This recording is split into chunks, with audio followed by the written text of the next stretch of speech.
The forest was darker than Minji expected. She checked her portable scanner again, watching the small screen glow in the fading light. The sun on this planet set faster than on Earth, and she had wandered too far from the landing site. Her team would be worried by now. Dr. Minji Park was 32 years old and had spent most of her adult life studying alien life forms. She joined the crew of the Sejong's Pride 6 months ago, hoping this mission would be different from her last one. The memories of Europa still haunted her. That mission had ended badly, with misunderstandings that cost lives. She did not want to make the same mistakes again. The planet they called Haywen 7 was beautiful. Strange trees with purple leaves grew everywhere and the air smelled sweet like flowers. The mission was simple: study the planet, collect samples, and determine if intelligent life existed here. For 3 days they found nothing but plants and small creatures that ran away when humans approached. Then Minji heard the growl. It came from behind her, deep and threatening. Her heart jumped. She froze, not daring to breathe. On Earth, that kind of sound meant danger. Predator, something big. Her training said to move slowly, don't run, don't show fear. But her body wanted to run anyway. Slowly, very slowly, she turned around. Her hand moved toward the emergency beacon on her belt. One press and her team would come running. One press and Diho, their security officer, would arrive with weapons ready. What she saw made her stop completely. A small creature stood near a pool of water. It looked like a bear cub from Earth, but its fur glowed softly with blue and green light. The creature was no bigger than a human child, maybe 3 years old.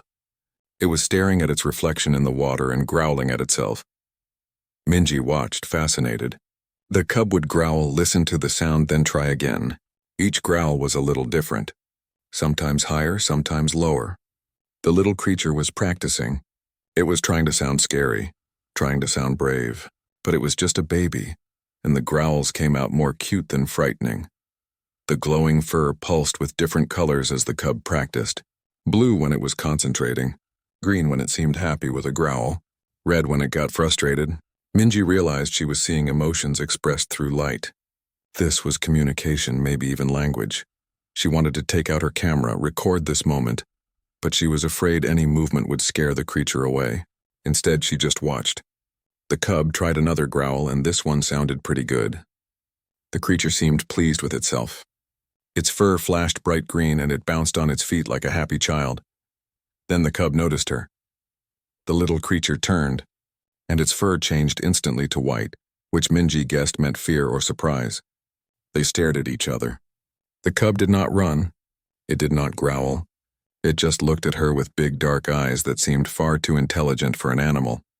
Minji slowly raised her hand, palm out, in what she hoped was a universal gesture of peace. The cub tilted its head, watching her hand. Its fur shifted to yellow, which might have meant curiosity. Then the forest exploded with sound. Massive shapes crashed through the trees. Adult creatures, much larger than the cub, burst into the clearing. There were 3 of them, each as big as an earth bear, maybe bigger. Their fur glowed bright red, pulsing with what could only be anger or alarm, and their growls were nothing like the cub's practice sounds. These growls shook the ground. These growls were real. The cub ran to the largest adult, probably its mother. The big creature placed itself between the cub and Minji. The message was clear: stay away from our child. Minji backed away slowly, hands raised. Her heart was pounding so hard she could hear it in her ears. The adults advanced, matching her step for step. They were not attacking, but they were definitely threatening. Protecting. A laser blast hit the ground between Minji and the creatures. Everyone jumped. The creatures spun toward the new threat, growling louder. Daeho ran into the clearing, weapon raised. Lieutenant Daeho Kim was their security officer, 28 years old and built like he spent every free moment in the gym. Behind him came Hyeri and Taejin, their engineer and pilot. Get back! Daeho shouted at the creatures, firing another warning shot. The creatures hesitated, clearly not understanding the weapon but recognizing danger when they saw it. No, wait, Minji called out. They're not attacking. They're protecting their young. But it was too late.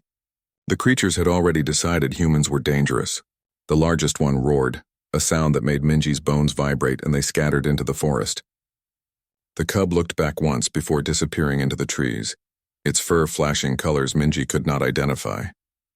Daeho grabbed Minji's arm. We need to go now. If they come back with more of their kind, we could be in serious trouble. Hieri, their young engineer with bright eyes and quick fingers, was already scanning the area with her equipment. I'm reading dozens of them in the surrounding forest. They're moving to surround us. Taejin, the oldest of the group at 35 with gray already showing in his hair, motioned toward the path. Shuttles this way! Move fast but don't run. Running triggers chase instincts in most predators. They moved through the darkening forest quickly. Minji kept looking back, hoping to see the creatures again, but they stayed hidden. She could feel them watching, though. Eyes in the darkness. Not hunting, just watching. When they reached the shuttle, Daeho practically pushed everyone inside.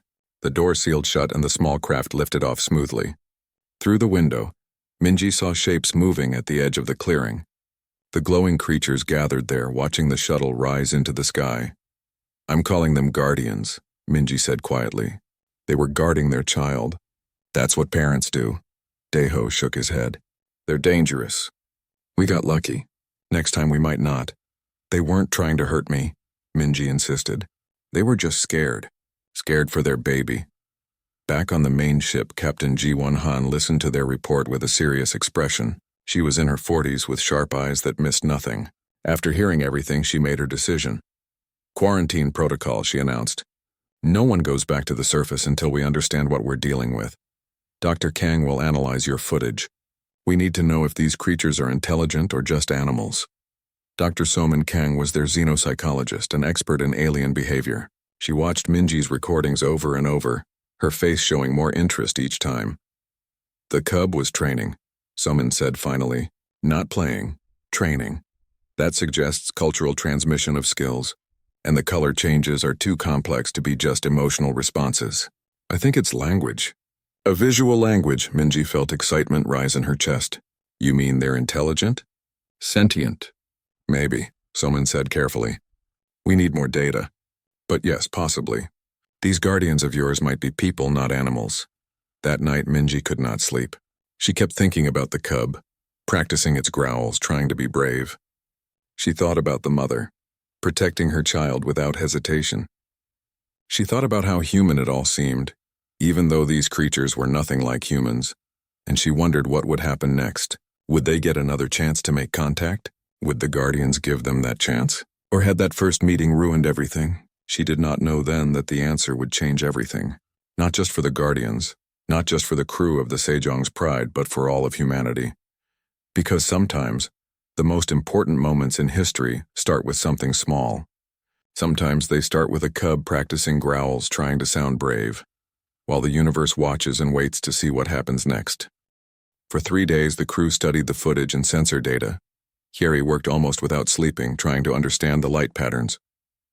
She set up her computers in the lab, screens glowing with color charts and pattern analysis. Coffee cups piled up on her desk. It's definitely language, she announced on the 3rd day. Her eyes were red from lack of sleep, but she smiled widely. Look at this. The patterns repeat but with variations, just like spoken language. The blue flash with a green pulse. That showed up 17 times in our recordings.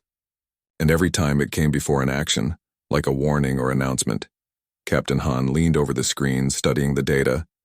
Can you translate it? Eventually, maybe. But I need more samples. Much more. We have maybe an hour of footage total. To build a working translator, I need days of recordings. Weeks, ideally. Daeho crossed his arms. So we have to go back down there, with creatures that already see us as threats. Not necessarily, Taejin said from the doorway. The pilot had been running long-range scans. The Guardians have been gathering. Lots of them. At the same clearing where we had the encounter. They're doing something. Everyone moved to the observation deck. The ship's cameras showed the clearing in detail. Dozens of the glowing creatures had gathered there. Adults and cubs all sitting in a circle. Their fur pulsed with coordinated light patterns, creating waves of color that washed through the group. It's beautiful, Minji whispered. What are they doing? Dr. Kang had joined them. She watched for several minutes before speaking. If I had to guess, they're discussing us. This is a council or a meeting. Look at how the patterns flow. One adult lights up, the others respond. It's a conversation. The meeting lasted 2 hours. When it ended, something unexpected happened. 3 guardians separated from the group and moved to the edge of the clearing. They sat down and waited, facing the sky, facing the ship. They're waiting for us, Minji said. They want to meet. Or it's a trap, Daeho countered. We scared them. They might want revenge. Captain Han made the decision. We go down, small team, Minji, Hyeri, and Daeho. Taijin stays with the shuttle, engines hot, ready for immediate extraction. First sign of danger, you're out of there. Understood? They all nodded. The shuttle landed slowly, carefully. Hyeri brought her translation equipment, though it was far from ready. Daeho brought his weapon, though he promised not to use it unless absolutely necessary. Minji brought nothing but her courage and a deep hope that this would go better than last time. The 3 guardians did not move as the humans approached. One was the large female from before, the cub's mother. Minji was sure of it. The creature's fur was a calm blue, which they had started to understand meant peace or calm. When they were 10 meters away, Minji stopped. She slowly sat down on the ground, making herself smaller, less threatening. After a moment, Hyeri did the same. Daeho remained standing, watching the trees, checking for ambush. The guardian mother moved forward just a few steps. Her fur flashed with patterns. Hyeri's equipment beeped and chirped, trying to analyze the lights. I'm getting something, Hyeri whispered, staring at her tablet. The computer is matching patterns. It's trying to translate. Give it a minute. The minute felt like an hour. The guardian waited patiently. Finally, Hyeri's tablet spoke in a mechanical voice. Sky people. Fear. Question. Intention. It was broken, incomplete, but it was communication. Minji's heart raced with excitement. We mean no harm, Minji said, slowly, hoping Hyeri's equipment could translate human speech into light patterns. We come to learn, to understand. Hyeri's equipment glowed, projecting light patterns into the air. They were crude, nothing like the elegant flows the guardians produced, but the creatures watched carefully. The guardian mother responded. More lights, more patterns. The tablet struggled to translate. Young one, safe, question, you, danger, question. She was asking if they were dangerous, if her cub was safe. Minji understood completely. She was a mother, worried about her child. Species did not matter. That fear, that love, was universal. Your young one is safe, Minji said carefully. We protect young ones too. All young ones. We are not here to hurt. We are here to meet you, to know you. The translation was probably terrible, but something got through. The guardian's fur shifted to a warmer color, less blue, more green. She made a sound, not quite a growl, more like a rumble. Then she turned and called toward the trees.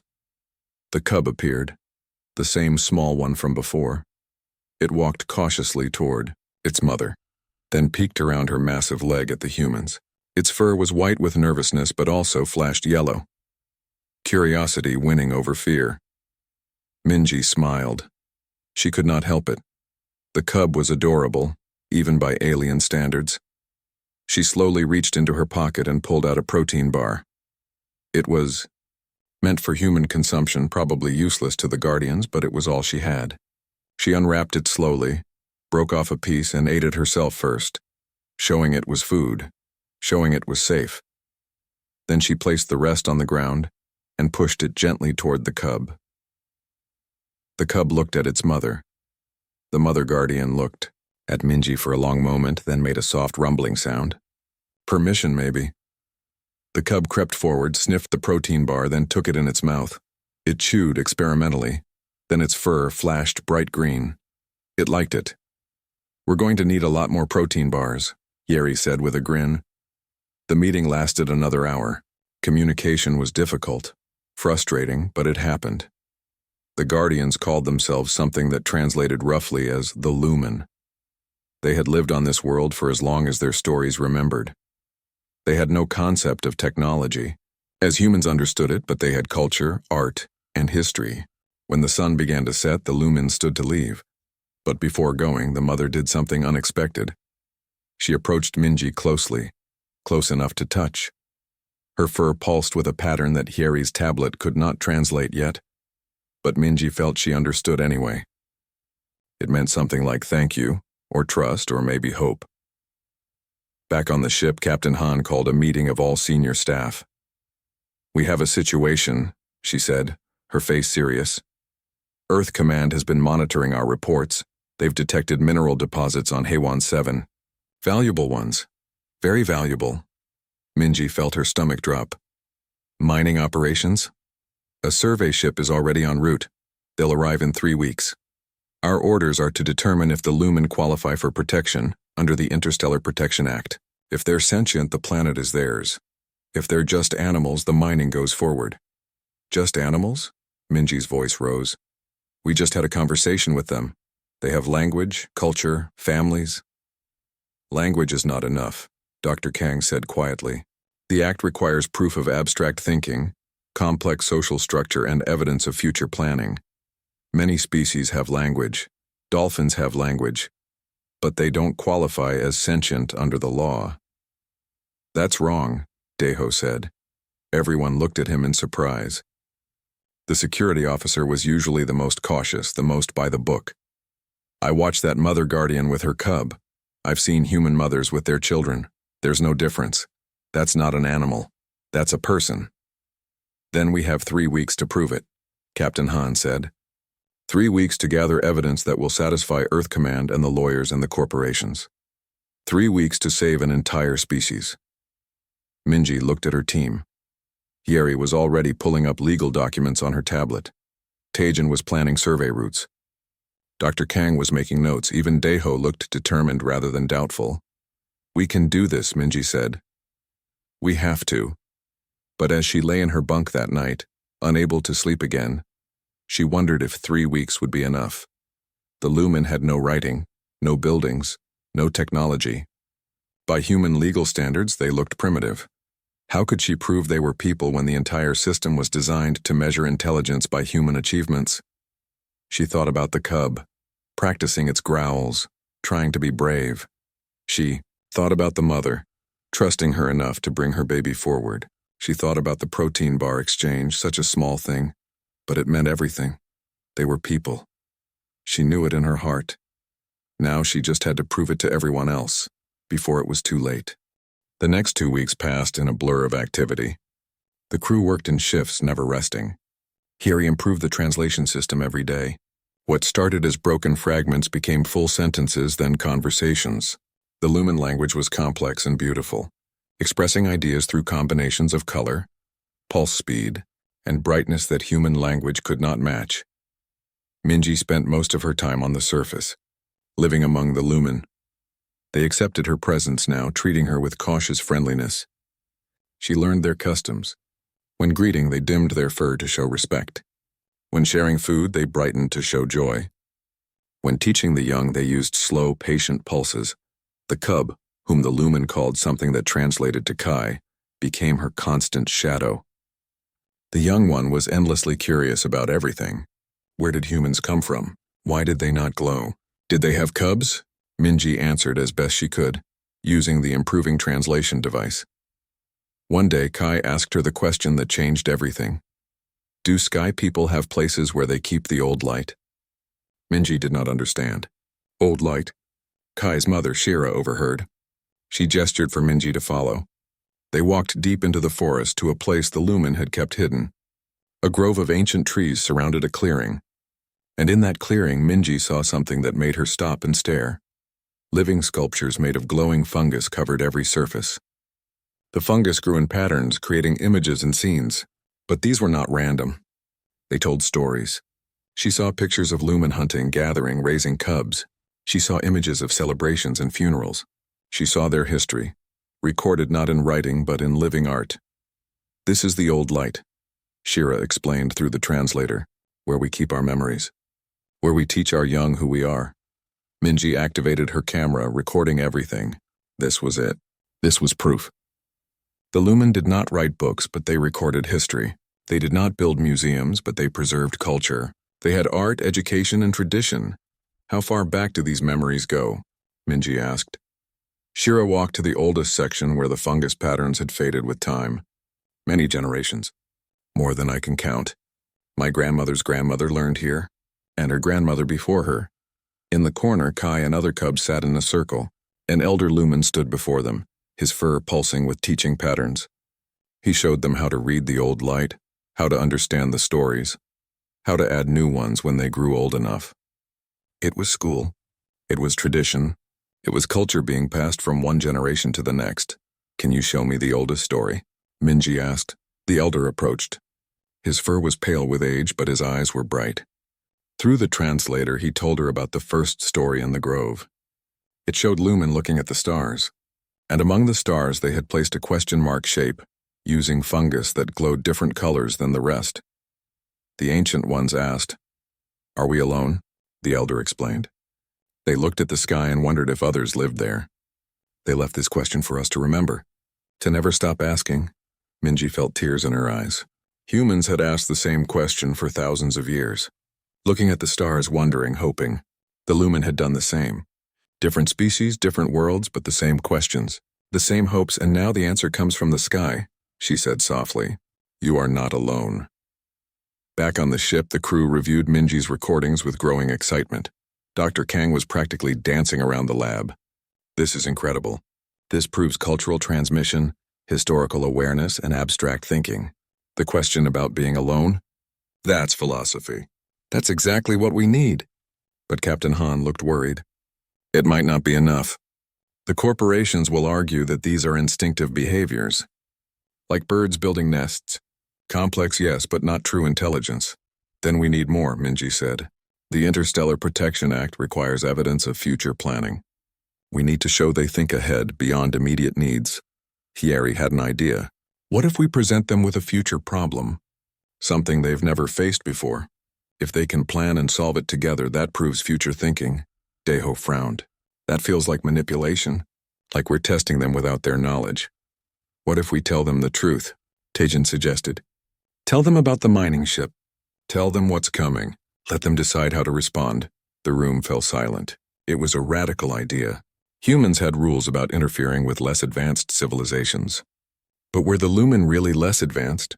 Or just advanced in different ways? If we don't tell them, the mining ship will arrive and start tearing up their world, Minji said. They deserve to know. They deserve a chance to fight for their home. Captain Han thought for a long time. Finally, she nodded. Do it, but carefully. We inform them. We document their response, and we let them choose their own path. No more interference than that. The next day, Minji called a meeting with the Lumen elders. Shira was there, and the old teacher from the grove, and several others. Through the now excellent translation system, Minji told them everything. About Earth, about human corporations, about the valuable minerals under their territory, about the mining ship coming in 1 week, about the laws that might or might not protect them. She expected fear. She expected anger. What she got was something else entirely. The elders conferred in rapid light patterns. Then the old teacher spoke. We knew, he said simply. Knew what? That something would come from the sky. Our oldest stories tell of a time when the stars will send us a choice. Destroy or become. We did not know which you would be. We still do not know, so what will you do? Minji asked. We will prepare, Shira said. We will show the sky people who we are. Not by fighting, not by hiding, but by being Lumen. By being ourselves completely and proudly. Over the next days, the Lumen did something remarkable. They expanded the grove of old light, creating new sections specifically for humans to see. They depicted their society in detail. How they raised cubs, how they chose leaders, how they resolved conflicts. They showed their methods for farming the glowing fungus, for finding food, for predicting weather patterns. They showed they understood seasons and planned harvests accordingly. But more than that, they created something new. A section showing humans arriving, showing the choice ahead. In the artwork, they depicted 2 possible futures. One where humans and Lumen worked together, learning from each other. One where humans took and destroyed, leaving the Lumen with nothing. This is our message to your people, the elder explained. We offer friendship. We offer knowledge. but we will not give up our home. Better to die protecting what we love than to live having lost everything that makes life worth living. Minji recorded it all. Every word, every light pattern, every detail. Dr. Kang compiled a comprehensive report. They had their evidence. The Lumen demonstrated abstract thinking through philosophy and art. They showed complex social structures through their councils and schools. They proved future planning through seasonal preparation and teaching their young. But would it be enough? The mining ship would arrive in 3 days. Earth Command had reviewed their findings and sent back a preliminary response. Inconclusive. The legal team was divided. Some argued the Lumen qualified for protection. Others said the evidence could be interpreted as complex instinct rather than true sentience. A final decision would be made when the mining ship arrived. Director Junho Park, the mission leader, would assess the situation personally and make a ruling. Minji stood in the grove of old light, surrounded by glowing artwork that told the story of an entire civilization. Kai stood beside her, the young cub no longer practicing growls but making them confidently now. Growing brave just as he had been taught. "Will your people save us?" Kai asked with innocent directness that only the young possess. Minji wanted to say yes. She wanted to promise everything would be fine, but she had learned from the Lumen to value honesty above comfort. "I don't know," she said, "but I promise I will try." We will all try. Some humans care more about profit than people, but others care about what is right. We just have to hope the right ones win. Kai's fur pulsed with a pattern Minji had learned meant determination. Then we will show them we are worth saving. Not by begging, by showing them who we are. And if they still choose wrong, we will know we did our best. Sometimes wisdom comes from unexpected places. Sometimes a young cub practicing to be brave understands more about courage than adults who have forgotten what it means to fight for what matters. The mining ship was coming. The choice was coming. And soon, everyone would see if humanity could be worthy of the trust the Lumen had placed in them. The resource nexus arrived early. Not 3 days as promised, but 1. The massive ship dropped out of faster-than-light travel and immediately launched survey drones toward the planet's surface. No greetings. No communication with the Sejong's pride. Just immediate action, as if the decision had already been made. Captain Han tried to make contact, but the resource nexus ignored her calls for an hour. When Director Junho Park finally responded, his face on the screen showed nothing but cold efficiency. "Captain Han," he said without warmth, "I've reviewed your reports. Interesting observations, but ultimately irrelevant.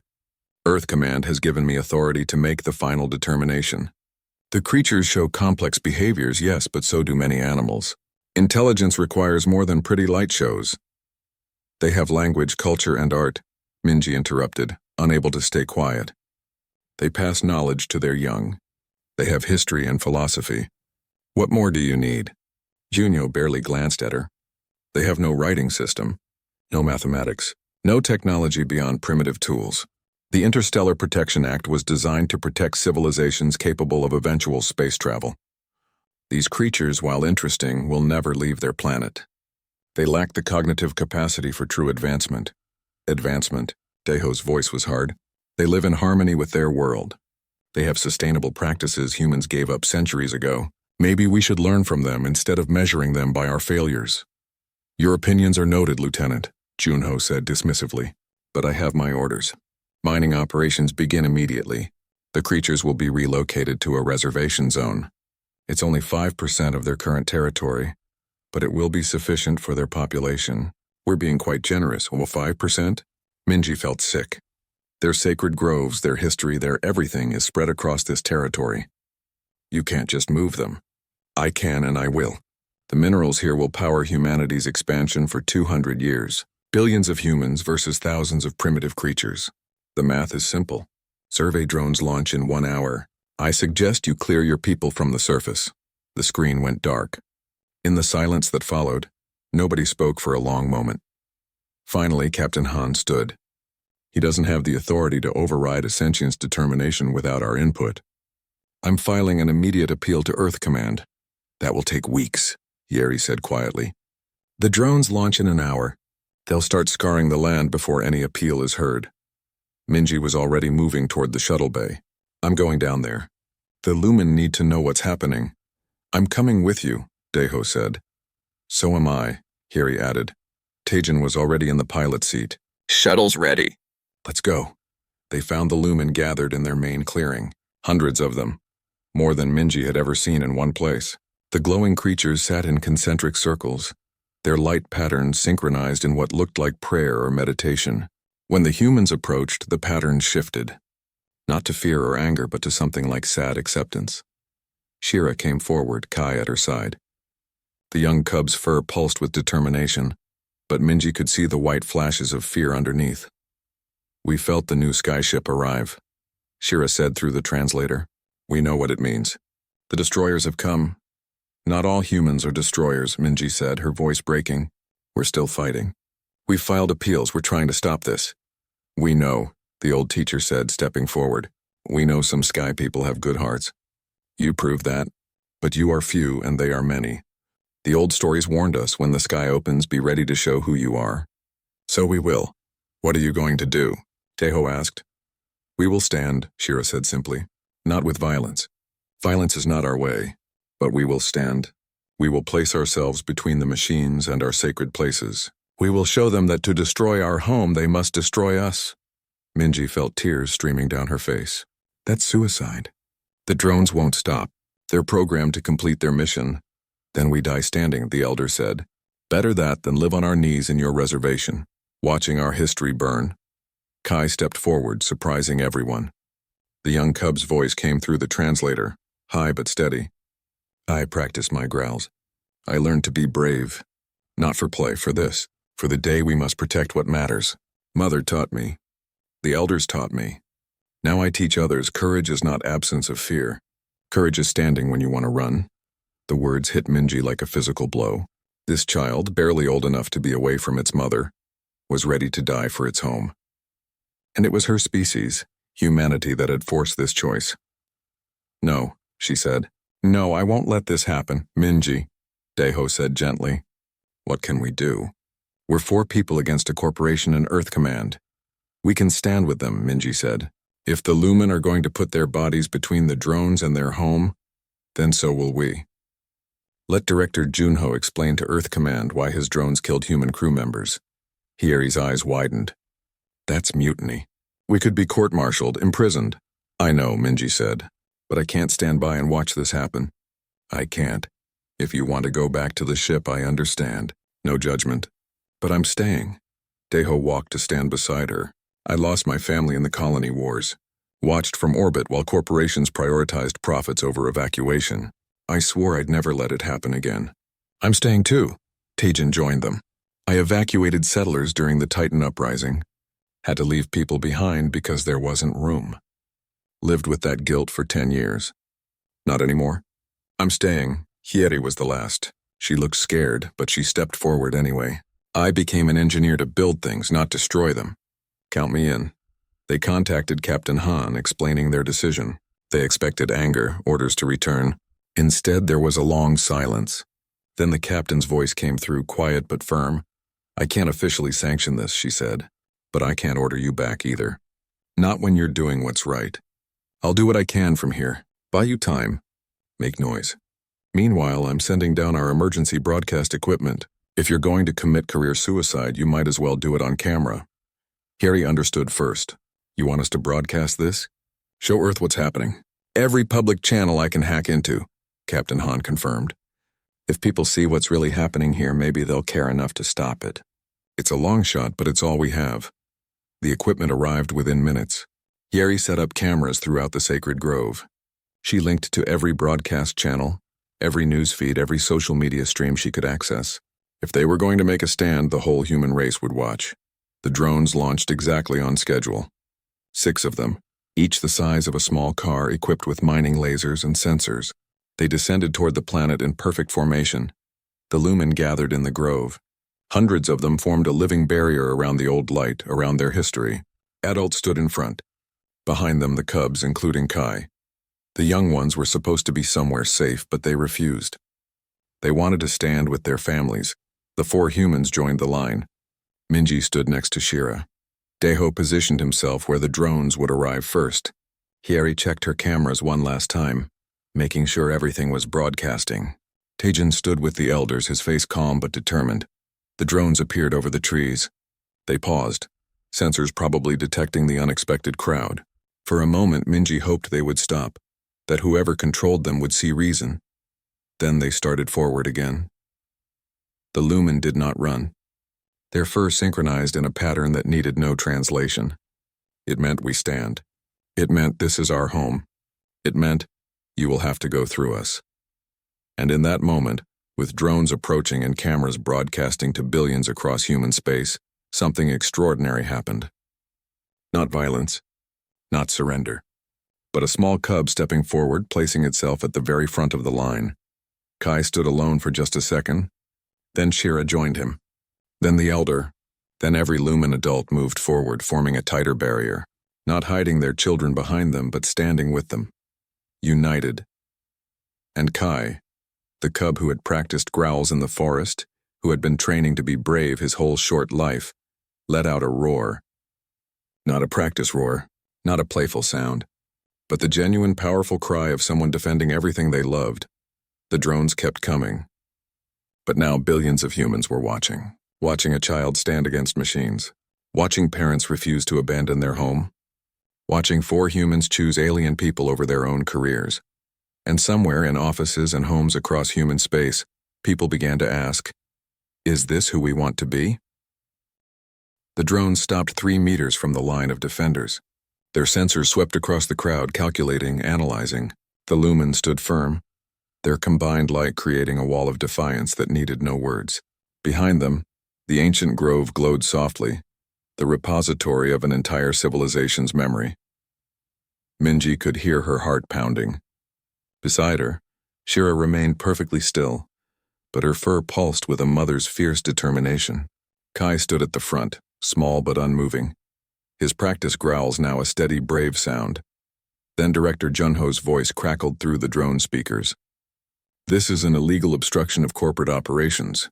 You have 60 seconds to disperse. Human crew members, you are ordered to return to your ship immediately. This is your only warning. Daeho raised his hand, activating his communicator so his response would broadcast to the drones, to the resource nexus, and through Hieri's cameras to billions of watching humans. No, we won't move, and neither will they. If you want to mine this land, you'll have to explain to Earth Command why your drones killed sentient beings. On camera, with the whole human race watching. The silence stretched. Somewhere on the resource nexus, Junho was probably calculating, weighing profits against public relations, considering whether a few billion credits were worth the scandal of killing peaceful creatures and mutinous crew members on live broadcast. Hieri's tablet buzzed. She glanced at it, her eyes widening. The feeds are exploding. 50 million viewers. No, wait, 100 million. It's going viral across every human colony. People are sharing it everywhere. The tablet buzzed again, and again. Messages poured in. Students on Luna declaring solidarity strikes. Workers on Mars refusing to process materials from contested worlds. Corporate employees on Earth walking off their jobs. The image of Kai, a small cub standing brave against machines, had become a symbol. Captain Han's voice came through their communicators. The Resource Development Council's stock just dropped 20%. Emergency meetings being called on Earth. Keep holding. Public pressure is building. But the drones were moving again, not forward but spreading out, trying to find a way around the defenders. The Lumen responded immediately, expanding their circle, maintaining the barrier. Hundreds of glowing bodies reorganizing with fluid precision that demonstrated exactly the kind of complex social cooperation that defined sentient species. More humans were watching now. 300 million, 500 million. The image of determined beings protecting their home, while a handful of humans stood with them against their own kind, was powerful, too powerful to ignore. Then something unexpected happened. The old teacher Lumen walked forward alone, to stand directly in front of the lead drone. His fur was pale with age, but his light patterns were strong and clear. He activated the translation device Hieri had given him. His words broadcast to the drones, to the ships above, and through the cameras to humanity. We are Lumen.